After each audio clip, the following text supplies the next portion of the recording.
Ողջույն Factor TV-ի տաղավարում հյուրընկալել ենք ազգային ժողովի Լուսավոր Հայաստան խմբակցության պատգամավոր պաշտպանության եւ անվտանգության հարցերի հանձնաժողովի անդամ Գևորգ Գորգիսյանին վերջերս պարոն Գորգիսյան, երեկ տեղի ունեցավ Պուտին, Փաշինյան, Ալիև երկկողմ հանդիպումը, որից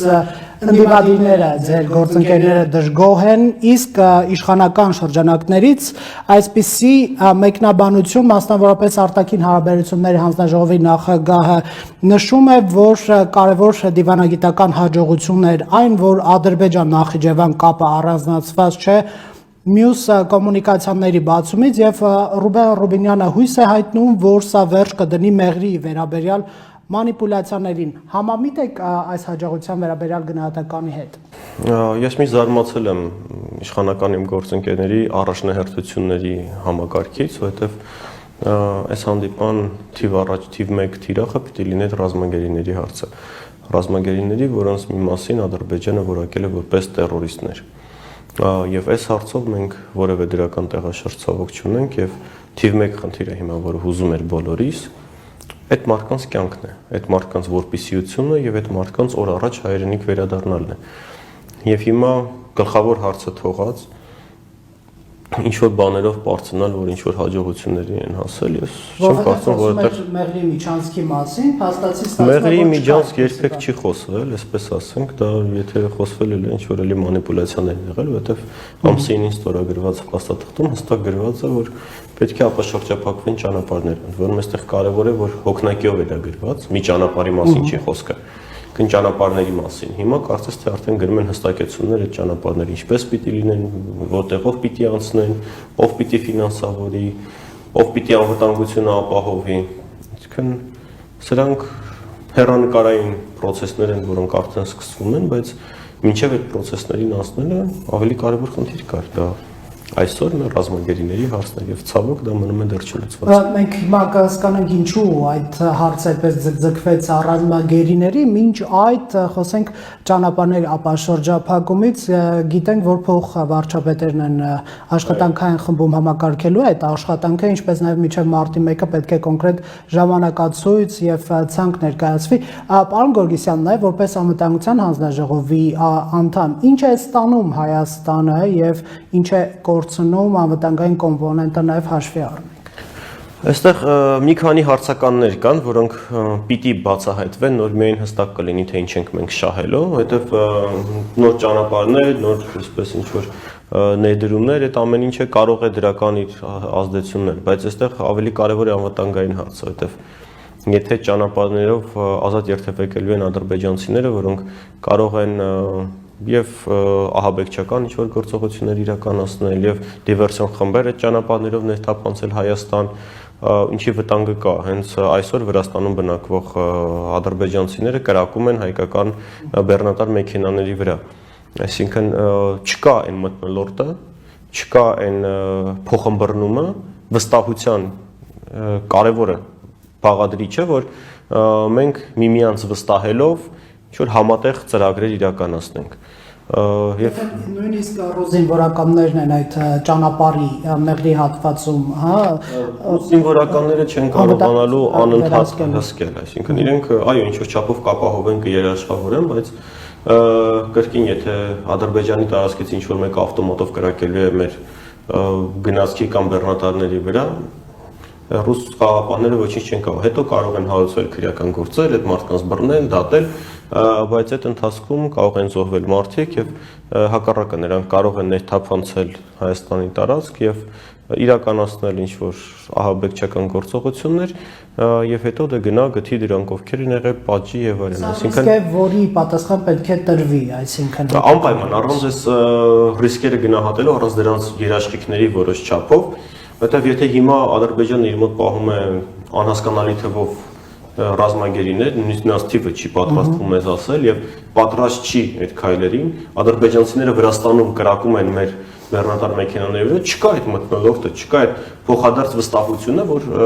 կլինի անվտանգ նույն Ադրբեջանով հայկական բեռնատարների համար երթևեկել, կամ եթե մենք բաց թողենք դեպի մեր մոտ մեր երկիր մուտքը ադրբեջանցիների, մենք կունենանք ինչ-որ երաշխիքներ, որ նրանք սադրիչ գործողությունների չեն գնա։ Այս հանդիպման թերևս գլխավոր հարցը գերիների հարցներ Նիկոլ Փաշինյանը հանդիպումից հետո ասաց, որ ցավոք սրտի չի հաջողվել արդյունք գրանցել, պարոն Գորգիսյան, այդ արդյունքը չի գրանցվել, չնայած այն բանի, որ ըստ իշխանականների Ռուսաստանը պաշտպանում է Հայաստանի դիրքորոշումը գերիների անհետ կորածների ճակատագիրը պարզելու հարցի վերաբերյալ,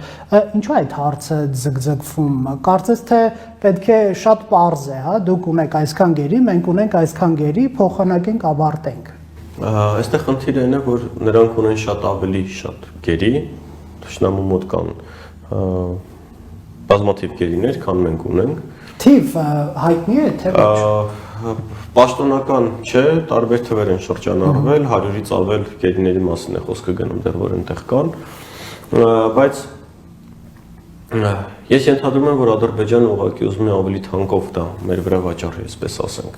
նույն տարածքային վիճելի հարցերի հետ կապված, նույն այդ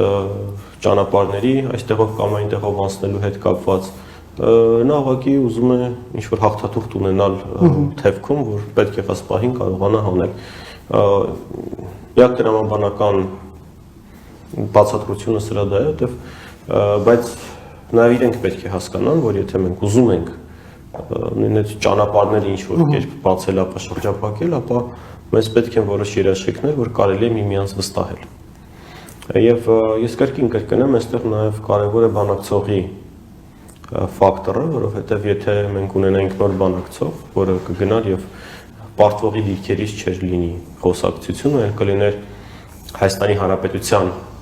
նոր ղեկավար, ես կարծում եմ մենք կարող էինք այլ արդյունքներ գրանցել, որովհետև նաև վստահությունը նոր մարդու նկատմամբ Փաշինյանի նկատմամբ բացարձակ վստահություն չկա ոչ Ռուսաստանի կողմից, ոչ առավել եւս Ադրբեջանի կողմից, որտեղ ամեն օր եւ ամեն պահի ծաղրում են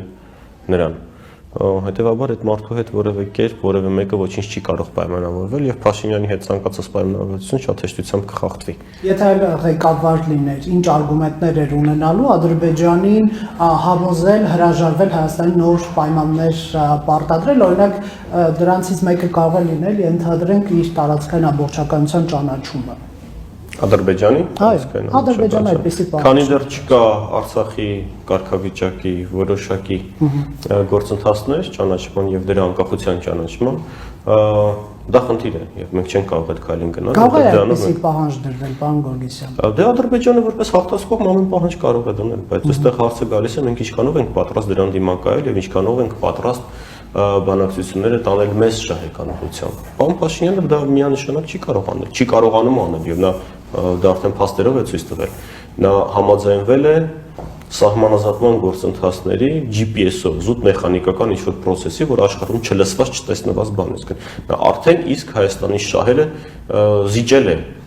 այնքանով, ինչքանով դա ուզում էր մեր թշնամին։ Իսկ այս ամբողջ երկխոսության մեջ փաստացի որոշող է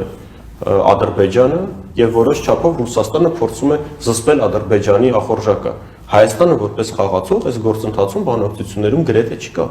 Եվ այս վիճակը կարելի է փոխվել, հնարավորություն կա փոխելու, եթե փոխվի բանակցողը։ Ես չեմ ասում նոր բանակցողը կգա միանգամից, չգիտեմ, կգնա Արցախը հետ կբերի ադրբեջանցիներին կուղարկի գրողի ծոցը, չէ բնականաբար, բայց կա հնարավորություն։ Եվ այդ հնարավորությունից մենք փաստորեն այսօր զրկված ենք, որովհետև Փաշինյանը իր աթոռը, իր դիրքը, իր պաշտոնը ավելի բարձր է գնահատում, քան Հայաստանի Հանրապետության շահը։ Դուք խոսում եք նոր բանակցողի մասին, ոչ միայն լուսավոր Հայաստանը, այլ ընդդիմադիր ուժեր եւս պահանջում էին վարչապետ ընտրել իրենց տեխնացուին Նիկոլ Փաշինյանի հրաժարականը։ Կարծես թե ընդդիմությունը տապալեց իր այդ պահանջի կատարումը, այսօր ով է խոսում այդ թեմայով։ Բնավ դա տապալված չէ, դա ժամանակատար գործընթաց է եւ մենք շարունակում ենք մնալ մեր պահանջին, Փաշինյանը պետք է օր առաջ հեռանա։ Եվ մենք այն ինչ ասում էինք դեռ հոկտեմբեր, նոյեմբերի վերջ, ինչ ասում էինք դեկտեմբերի սկզբերին, այդ ամեն ինչը մենք այսօր տեսնում ենք, որ եթե օրինակ փոխվեր բանակցող, հնարավոր էր այլ բաներ ձեռնարկել։ Եթե միջև եք դուք ստիպում Փաշինյանին հեռանալ, փողոցային պայքարը մինչ այս բանը չի ստացվել։ Չէր էլ ստացվելու, որովհետև հիմա ժողովուրդը դրա սիրտը չունի, այսպես ասենք։ Քաղաքացիները, ովքեր հեղափոխությամբ բերեցին Նիկոլ Փաշինյանին իշխանության, հիասթափված են ոչ միայն Նիկոլ Փաշինյանից, այլ այդ ամբողջ process-ից։ Եվ նրանք չեն ուզում դուրս գալ փողոց։ Քաղաքացիները, ովքեր մասնակցել են պատերազմին, անձամբ կամ իրենց հարազատները, դեռ հետ պատերազմյան այսպես հոգեպես ճգնաժամի մեջ են եւ նրանց այլևս չի հետաքրքրում քաղաքականությունը եւ քաղաքական process-ները։ Եվ հետեւաբար հիմա հանրությունը պատրաստ չէր փողոցային պայքարով հեռացնել իշխանությունից Փաշինյանին։ Բայց քաղաքական ուժերը պարտավոր էին իրենց անելիքը անել, նրանք ովքեր որոշեցին, որ դա փողոցային պայքարով է, գնացին այդ ճանապարհով, մենք որոշեցինք, որ պետք է նախ փորձել խորհրդարանական բոլոր լծակներն ու ճանապարհները եւ դեռ շարունակում ենք այդ ուղղությամբ աշխատել, հետո հաշվի առնենք նաեւ, որ Փաշինյանը 2 տարի առաջ ունի 70% վարկանիշ, այդ վարկանիշը նվազել է, բայց այնքան չի նվազել, որ հենց հիմա ժողովուրդը դուրս գան փողոց եւ տոնեն Փաշինյանի հեռանալը։ Եվ այս ուղղությամբ դեռ նրա բոլոր բացթողումներն ու թերացումները մարդկանց բացատրելու կարիք կա։ Սրան գումարած Փաշինյանի քաղաքացիական շարունակում է շատ ակտիվ աշխատել եւ մարդկանց ուղղակի լվանում է այդ ամեն ինչը, այսինքն շարունակում են այդ նույն անհեթեթ միֆերը, որ ամեն ինչում նախկիններն էին մեղավոր, զինվորներն էին մեղավոր, հայրենիքներ, ամեն ինչ բոլորը մեղավոր էին, բացի Փաշինյանից։ Այստեղ մեղք չունի ընդդիմությունը, որ դու կամ դիմադիրներ միայն լուսավոր Հայաստան չեն, դիմադիր դաշտը, այդ բանաձևերը, խոսքը, խոսակցությունը, իշխանության իրական թերացումները ճիշտ չի ներկայացնում հանրությանը։ Դրանք ներկայացնում է օրինակ ձեր մասին չեմ անձամբ ասում, հայհոյանքով, վիրավորանքով եւ քաղաքացիներից ուղղակի հեռանում են այդ թեմայից։ Մենք միշտ քննադատել ենք քաղաքական խոսքում հայհոյանքները, վիրավորանքները եւ անձնական դաշտ մտնելը։ Եվ մենք քաղաքական բանավեճերը միշտ համարել ենք, որ պիտի լինեն գաղափարների բախումներ։ Այդպես ենք մենք մտել քաղաքականություն եւ ինչքանով հնարավոր է փորձում ենք այդ մակարդակը պահպանել։ Ցավոք այո, այդպիսի իրավիճակներ են լինում, բայց այդ բանաձևը թելադրել եւ խաղի մեջ է մտցրել Փաշինյանի թիմով, որտեղ նրանք իշխանության եկան հայհոյանքով, հայհոյելով, մարդկանց սպառնալով, մարդկանց տուն ներխուժելու փորձերով, անձնական համարներին զանգելով եւ հրապարակելով այդ անձնական համարները, ինչը անթույլատրելի էր։ Այսինքն հիմա իրենք այդ տաբուները կոտրեցին եւ հիմա իրենք բողոքում են, որ իրենց նկատմամբ նման բաներ են տեղի ունենում եւ իրենք չեն էլ հասկանում, որ իրենք են դրա մեղավորը։ Իրենք երկիրը բաժանեցին սևի ու սպիտակի, բայց չեն հասկանում, որ հիմա հանրությունը պառակտված է եւ կա այսքան ատելության դոզա, որովհետեւ իրենք են այդ ատելությունը սերմանել եւ սրսկել հասարակության մեջ։ Նրանք դա չեն հասկանում, բայց այդ չհասկանալով հանդերձ նրանք օրորի ավելի են կտրվում իրականությունից եւ հանրությունից, որովհետեւ հանրությունը այլևս իրենց չի հասկանում։ Չի հասկանում, որ երբ որ պատերազմ է կամ սոցիալական լրջագույն խնդիրներ կան հիմա լուծելու, բայց ազգային ժողովում քննարկվում է ինչ-որ անհեթեթ բաներ։ Երբ օրինակ մենք կորցրել ենք հայրենիքի մի զգալի մաս, բայց ազգային ժողովում իմ քայլական падգամավորները խոսում են, որ ազգային ժողովում բռնակներ են կոտրվել։ Մարդիկ ցավում են Շուշիի կորստի մասին, բայց չեն գիտակցում, որ իրենք դրա մեջ մի մեղք ունեն, մեղքի բաժին ունեն։ Այսինքն իրենք որպես քաղաքական ուժ, քաղաքական մարդիկ իրենց պատասխանատու չեն զգում եւ փորձում են կրկին բոլորին մեղադրել, բոլորը մեղավոր էին բացի իրենցից։ Եվ կրկին հերթական անգամ փորձում են, երբ պետք է ժողովրդով պաշտպանվել, հա, դե ժողովուրդը ընտրել է Նիկոլ Փաշինյանին, ուրեմն հաջորդ ընտրություններով էլ կլինի։ Ժողովուրդը չի ընտրել Նիկոլ Փաշինյանին։ Եթե մենք քաղաքական բանով ենք նայում, հա, ժողովուրդը ընտրել ազգային ժողով։ Ազգային ժողովում կան քաղաքական ուժեր, որոնք այսուհետ առաջիկա 5 տարվա համար ընտրություններից հետո ազգային ժողովին տրված է լծակներ եւ մանդատ որոշելու ով է լինելու վարչապետը, ինչպես է ղեկավարվելու երկիրը, ինչ քաղաքական կուրսով կամ ինչ ընդհանրապես զարգացումներ են լինելու երկրում, ինչ փոփոխություններ։ Պարոն Գորգիսյան չի ուզում իր վարչապետին փոխել։ Դուք ինչպես եք որպես ընդդիմություն պատրաստվում այդ բանակցողին փոխել։ Ինչ գործիքներ կան ռեալ։ Նշեմ, որ իմ քայլը այնքան կուրջ չէ, ինչքան թվում է, եւ այնտեղից ոչ միայն դուրս են գալիս падգամավորներ, այլև կան падգամավորներ, որոնք դեռ դուրս չեն եկել խմբակցությունից, բայց պատրաստ են քվեարկել կողմ Նիկոլ Փաշինյանի հեռացմանը։ Երբ պահը գա, մենք դա կտեսնենք, բայց լավագույն տարբերակը կլիներ, որ Նիկոլ Փաշինյանը գիտակցված հեռանար։ Այսինքն դա կլիներ քաղաքական գործի, պետական գործի քայլ, որովհետև նա կգիտակցեր, որ այդ պարտության խարանը ինքը կարող էր վերցնել ու հեռանալ։ Երբ Նիկոլ Փաշինյանն ասում է միակ մեղավորը ես չեմ, թիվ 1 մեղավորը, ինչու պետք է նա հեռանար։ Այո, պատասխանատուն եմ ասում, բայց թիվ 1-ը չէ։ Հիմա ձեզ չստացվեց համոզել, հա, Փաշինյանին իր մեղքը ընդունել եւ հեռանալ։ Փաշինյանը բնավորության մի վատ գիծ ունի, նա հետդարձ չգիտի ինչ է, նա արգելակել չգիտի, նա եթե իր գլուխը մի բան մցրեց կամ ինչ-որ մեկ իր գլխում մցրեց այդ մի բանը, նա պատը քանդելով էլ է գլխով փորձելու է գնալ առաջ։ Եվ դա կարող է անել ի վնաս Հայաստանի Հանրապետության, ինչպես եւ անում է։ Այստեղ Փաշինյանի հեռանալը դա ինքնանպատակ չէ, հա։ Մենք ամսի 9-ին ստորագրվեց այդ փաստաթուղթը, ամսի 14-ին արդեն հրապարակել էինք ճանապարհային քարտեզ, ինչպես է կարելի Հայաստանը այս իրավիճակից դուրս բերել։ Եվ նույնիսկ եթե Փաշինյանը որոշեր ինչ-որ դրական փոփոխություն անել այս երկրում, նա կարող էր ուղղակի խորամանկություն կամ խոհեմություն ցուցաբերել, վերցնել մեր ճանապարհային քարտեզից գոնե դրույթներ եւ ասել՝ լավ, եկեք սա անենք։ Բայց նա նույնիսկ դա չարեց, նա գտնում է, որ ինքը անսխալական է, ինչ արել է ճիշտ է արել։ Հիմա պարոն Գորգեսյան, եկեք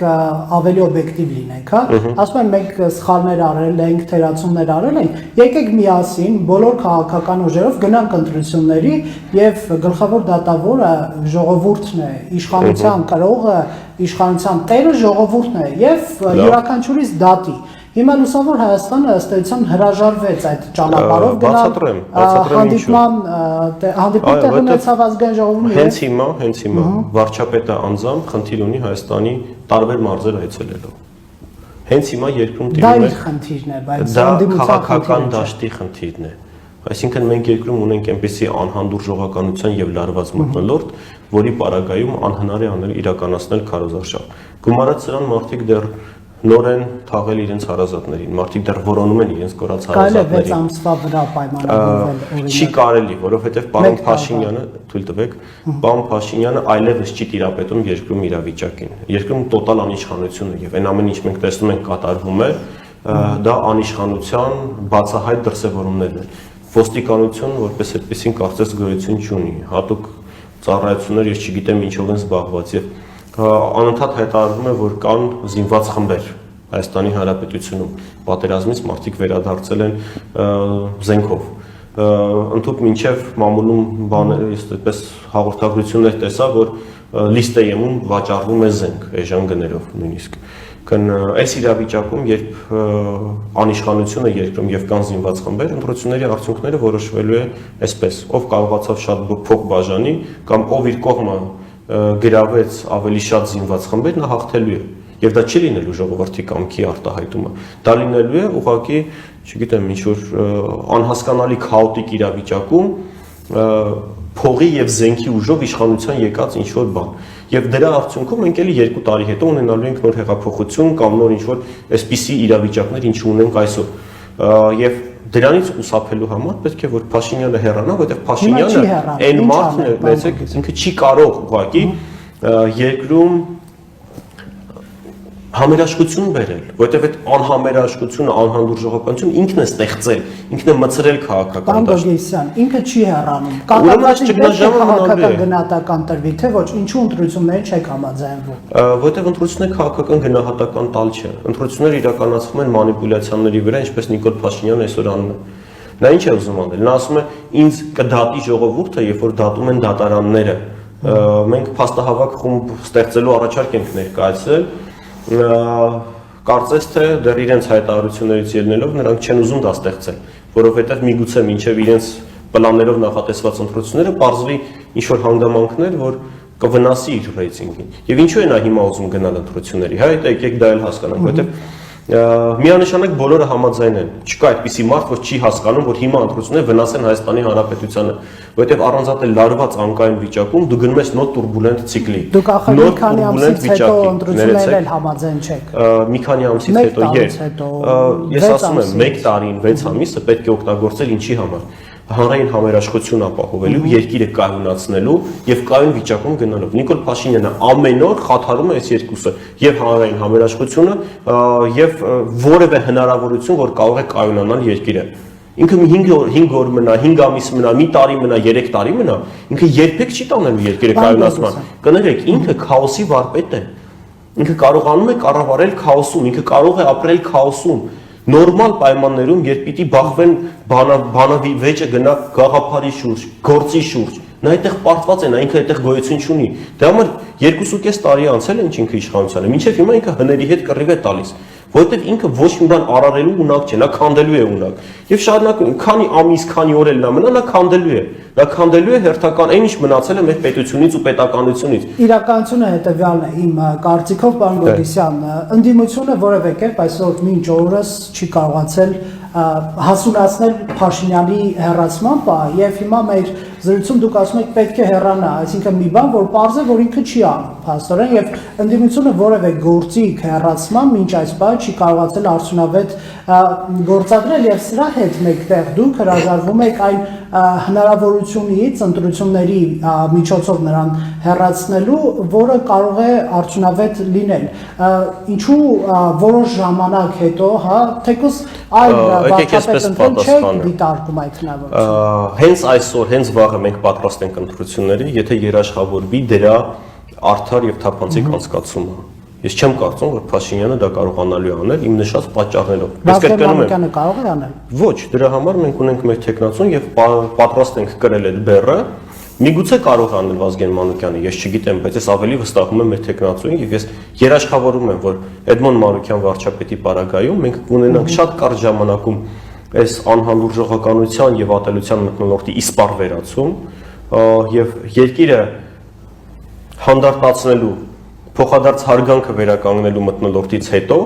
երբ իրավապահ մարմինները կսկսեն աշխատել, երբ ընդհանրապես երկիրը կսկսի աշխատել, երբ բոլոր կառույցները կսկսեն աշխատել, մենք կգնանք ընտրություններին։ Որտեղ ես կրկնում եմ, հակառակ պարագայում, եթե այդ ամեն ինչը չարվի, ինչքան ժամանակ ուզում է հետո լինի ընտրությունները, եթե իմ նշած քայլերը չեն արվում, ընտրությունները լինելու են հետևյալ կերպ, ով կարողացավ շատ փող բաժանել եւ ով կարողացավ շատ զենքով ահաբեկել մարդկանց, նա հաղթելու է։ Այդպիսի ընտրություններ ես չեմ ուզում, այդպիսի ընտրություններ վնաս են Հայաստանի Հանրապետությանը։ Իսկ այսօր Նիկոլ Փաշինյանի ուզած ընտրությունը հենց դա է։ Եվ նա գիտի, որ այդպես է լինելու, բայց քանի որ այսօր ինքը իր հարցումներով եւ այլ ուսումնասիրություններով ունի ինչ-որ չափի վարկանիշ, որը ամեն օր նվազում է, բարձր չէ, որ 6 ամիս հետո, երբ դեռ չկարողացան, չգիտեմ, ռազմագերիներին հետ բերել, դեռ ոչ մի տնտեսական այդ իր խոստացած այսա հեղափոխություններն ու եսի մինչերը չեղան, այդ ամեն ինչը շարունակելու է գնալ, շարունակելու է աճել, եթե սահմանները բացվեն կովիդից ելնելով, լինելու է լուրջ արտագաղթ, եւ եթե մնա Փաշինյանը, այդ արտագաղթը լինելու ավելի մեծ, բայց դա նաև նա դրան է համաձայն, որովհետև այդ գնացողները իրենից դժգոհներն են լինելու եւ մնալու են այն մարդիկ, ովքեր իրեն կողմ են, ինչպես ժամանակին հանրապետականներն էին ասում, թողենք մնան հեղափոխություն անեն, հենա թող արտագաղթեն։ Հիմա այդ նույն մտորումները ունի Նիկոլ Փաշինյանը։ Նա պատրաստ է ամեն ինչի երկրի պետականության, պետության շահերին դեմ գնալ միայն մնա իշխանության եւ դա է անում։ Արտահերտ ընտրություններ է գնում, իրենց մեթոդներով միգուցե գործիքներ ունեն, ճանապարհներ գնալու, դուք մասնակցելու եք, եթե այդպիսի զարգացում լինի։ Արտահերտ ընտրությունների գնալու մի ճանապարհ կա, պիտի ազգային ժողովը արձակվի իրավունքի ուժը։ Դրա համար պիտի վարչապետը հրաժարական տա եւ ազգային ժողովը ի վիճակի չլինի ընտրել նոր վարչապետ։ Այն պահին, երբ Փաշինյանը հրաժարական տվեց, մենք առաջադրելու ենք Մանուկյանին որպես վարչապետի տեխնացու։ Ես կարծում եմ իմ քայլից կլինեն մարդիկ, ովքեր կընտրեն։ Եթե չստացվի, ես չեմ կարծում, որ այս ամեն դեպքում այդ ընտրություններին պետք է մասնակցենք։ Ես չեմ կարծում կլինի քաղաքական ուժ, որ չի մասնակցի։ Բայց մենք անելու ենք ամեն ինչ, որպեսզի թույլ չտանք, որ այս քաոտիկ պայմաններում մենք գնանք նոր ընտրությունների։ Վերջում դուք պարոն Գորգիսյան ասացիք, որ փաստաբակ խումբ ստեղծելու նախաձեռնությամբ եք հանդես գալիս, իշխանությունները դեռևս բացեբաց չեն հայտարարել, ես որ չեմ լսել, որ պատրաստ են այդպիսի խումբ այսօր ձևավորել։ Ո՞րն է գլխավոր այն թերացումը, որ հարցերին եք դուք փորձելու պատասխան ստանալ այդ խմբի միջոցով։ Այսինքն մենք ունենք դե ֆակտո իրավիճակ, պատերազմ, պարտություն են կրել, արդյունքները հայտնի են, դա քաղաքական իշխանության բացթողներն է անհրաժեշտ բարձրացնել, թե ռազմական իշխանության ինչ կարող եք ասել։ Ամեն ինչ պետք է այդտեղ, այսինքն մի քանի հիմնական հարցերը ասեք, հա։ Մի քանի բաժնից է բաղկացած խնդիրների, որ պիտի անդրադառնանք։ Առաջինը դա մինչ պատերազմյան իրավիճակ, բանակցությունները ինչպես են դրանք վարվել, ինչպես են ընթացել, ինչպես ենք մենք պատրաստվել առհասարակ հաջորդ պատերազմին, ինչ գնումներ ենք արել սպառազինության ոլորտում, ինչ փոփոխություններ ենք արել բանակաշինության գործում, ինչ որ բան արել ենք թե ոչ, Եվ երկրորդը արդեն պատերազմի բլոկը։ Ինչպես է կազմակերպվել զորահավաքը, կազմակերպվել է թե չի կազմակերպվել, ինչպես է զորքի բաշխումը իրականացվել, տեխնիկան կիրառվել է, չի կիրառվել։ Այդ ամեն ինչը պիտի լինի քննության առարկա, որովհետև եթե չտրվեն պատերազմի ընթացքի եւ թերացումների մասին օբյեկտիվ բացատրություններ, հանրության մեջ մնալու է այդ կասկածի ворթը, որը ներսից քայքայելու ամեն ինչ եւ մարդիկ այլևս ոչ պետության, ոչ պետականության, ոչ բանակի նկատմամբ չեն ունենալու վստահություն։ Դա համար պիտի թերացումները բացահայտվեն եւ դա նաեւ գործիք է առաջ շարժվելու, դա գործիք է ուժեղանալու։ Եվ այս պատերազմից հետո մենք ունենք հնարավորություն, այսինքն երկու ճանապարհ կա, կամ մենք առերեսվում ենք իրականությանը, մենք վերջապես հրաժարվում ենք բոլոր միֆերից, որով մենք ինքներս մեզ սնուցել ենք 94 թվականից ի վեր, որ մենք հաղթած ենք, մենք ամենաուժեղն ենք, մենք անպարտելի ենք, մեր հետ զենքի ուժով չի կարելի խոսել, հա, հետո այդ հայտարարությունից 2 օր հետո սկսում է պատերազմ։ Մենք այդ միֆերից եւ անհեթեթություններից պետք է հրաժարվենք,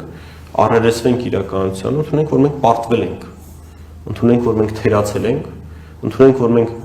30 տարի ունեցել ենք բաստողումներ ու սկսենք այդ բաստողումները շտկել, ներգրավելով մարդկանց, ովքեր ունեն այդ ոլորտների փորձեր, պրոֆեսիոնալ են իրենց ոլորտների եւ կարող են պետականաշինության մեջ լուրջ ներդրումներ ունենալ։ Մենք նույնիսկ առաջարկեցինք սահմանադրության փոփոխություն հանելով այն սահմանափակումը, որ սփյուռքահայերը կարողանան նաեւ մասնակցել այս process-ին։ Հիմա մեզ մոտ, որպեսզի սփյուռքահայ մեր եղբայրները, քույրերը կարողանան գան եւ մասնակցեն պետականաշինությանը, պետք է 5 տարի առնվազն բնակված լինեն Հայաստանի Հանրապետությունում եւ սա նշանակում է, որ մենք ուղղակի փակել ենք այդ դուռը, որով կարող էին լուրջ ուղեղներ, լուրջ հմտություններ ներհոսք ապահովել Հայաստան։ Եվ հիմա մենք առաջարկում ենք նաեւ դա բացել եւ այս ճանապարհով մենք կարող ենք պետությունը այս իրավիճակից հանել դուրս։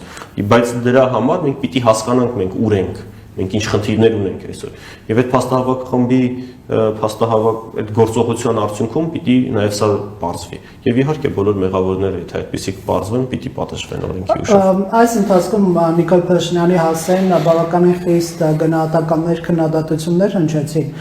Դուք անձնապես որպես քաղաքական գործիչ, նաև այդ հանձնաժողովի անդամ ունենալով որոշակի գիտելիքներ նաև այդ ոլորտից,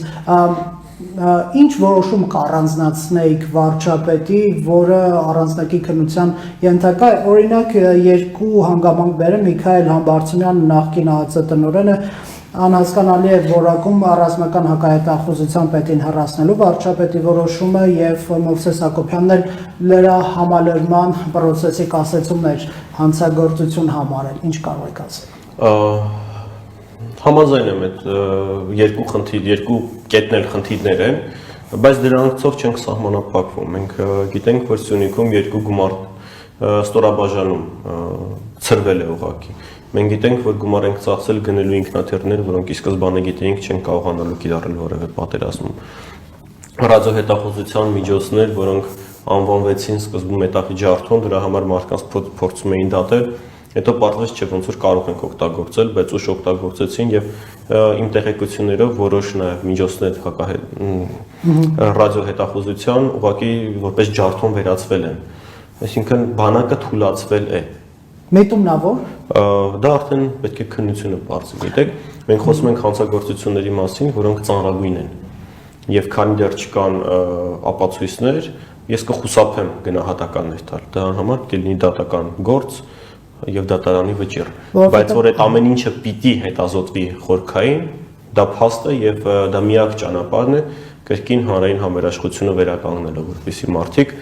վստահ լինեն, որ այս երկրում կա արդարադատություն եւ իրենց որոշումը կայացնել իսկ արդյոք իրենք այս երկրում են ապրելու, իրենց երեխաները մեր երկրում են ապրելու եւ մեծանան թե չէ, նաեւ վստահ լինեն, որ որևէ մեկը չի կարող ուղղակի երկրին վնաս տալ եւ անհետևանք հեռանալ։ Որովհետեւ ընդդիմության մեկ այլ հատված կոնկրետ մեղքի բաժին է տեսնում, օրինակ այդ մեկնաբանություններ կան, որ իշխանությունը միտումնավոր գնացել է այդ Լավրովի պլանի իրագործմանը, բայց ռազմական ճանապարհով, քանի որ խաղաղ ճանապարհով հնարավոր չէր այդ տարածքները հանձնել։ Դուք այս տեսակետները ինչպես եք վարվում։ Փաշինյանը իր խոսքում մի անգամ ասաց, որ ես կարող էի հողերը հանձնել, բայց ինձ կասեին դավաճան։ Այսինքն նա գիտեր, որ ինչ որ արդեն հասել ենք այն եզրագծին, որից հետո պիտի արդեն կոնկրետ քայլեր արվեն փոխզիջումների կամ ինչ որ տարբերակ եւ նույնիսկ պատերազմը սկսելու 4-րդ օրվանից, երբ որ գլխավոր շտաբի պետը հայտարարեց, որ ես հայտնել եմ Փաշինյանին, որ մենք այլևս պարտվում ենք, մենք ի վիճակի չենք հաղթել, նա չգնաց այդ քայլին, այսինքն նա իր անվան համար, որ հանկարծ իրեն չասեն դավաճան, գերադասեց ունենանք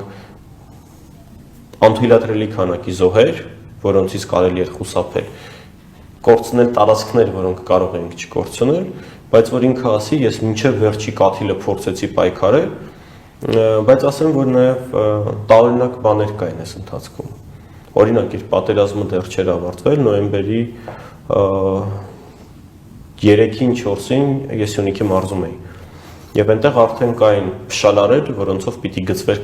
սահմանը Հայաստանի եւ Ադրբեջանի միջև, նախկին Արցախի տարածքներով։ Իսկն իրենք արդեն իսկ պատրաստվում էին պարտության։ Իրենք իրենց ողջ ընթացքում Փաշինյանի բոլոր ելույթները պատերազմի ընթացքում որ նայում եք, դա պարտության մասին էր։ Փաշինյանը առաջին իսկ օրվանից մեզ տարել է պարտության։ Ազգային ժողովում իր ելույթը, դրանից հետո իր բոլոր անհեթեթ ելույթները, որ ասում էր 30 հոգով հավաքվեք, ստեղծեք ինչ-որ բան, չգիտեմ, ձեր մեջից ինչ-որ ամենամեծ գլխովին, ամենաբոյովին ընտրեք հրամանատար, գնացեք կռվեք, մեռեք, չգիտեմ, այսինքն երկու տարբերակում էլ սա անթույլատրելի էր։ Եթե բժիշկը սպանում է հիվանդին, կապ չունի նա մինդունավոր է դա արել, թե ուղղակի տգետ է եւ դա անում է։ Բայց դա էական հարց է։ Իհարկե, բայց նրան այլևս չպիտի մոտ թողել հիվանդին։ Մենք ասում ենք հիմա պիտի իրան հեռացնենք երկրի կառավարումից եւ փաստահավաք խումբը պիտի հավաքի փաստերը, որով հետո մենք կտեսնենք ով է դավաճան, ով է սխալվել, ով է բացթողումներ արել եւ ինչու մենք ունեցանք այս արդյունքը։ Բայց այսօր կանգնել ու ասել մարդը դա ինչ որ մեկը դավաճան է, միլիարդներ է գողացել եւ այսինչ արել, չունենալով փաստեր, ես չեմ կարող։ Բայց երբ կլինեն այդ փաստերը, այդ մարդը պիտի օրենքի ամբողջ խստությամբ պատժվի եւ այդ պատժից ոչ մեկ չպիտի խուսափի։ Շնորհակալություն այդ զրույցի համար։ Նմանապես։ Ֆակտոր TV-ի տաղավարում զրուցում ենք Ազգային ժողովի Լուսավոր Հայաստան խմբակցության պատգամավոր Գևորգ Գորգիսյանի հետ։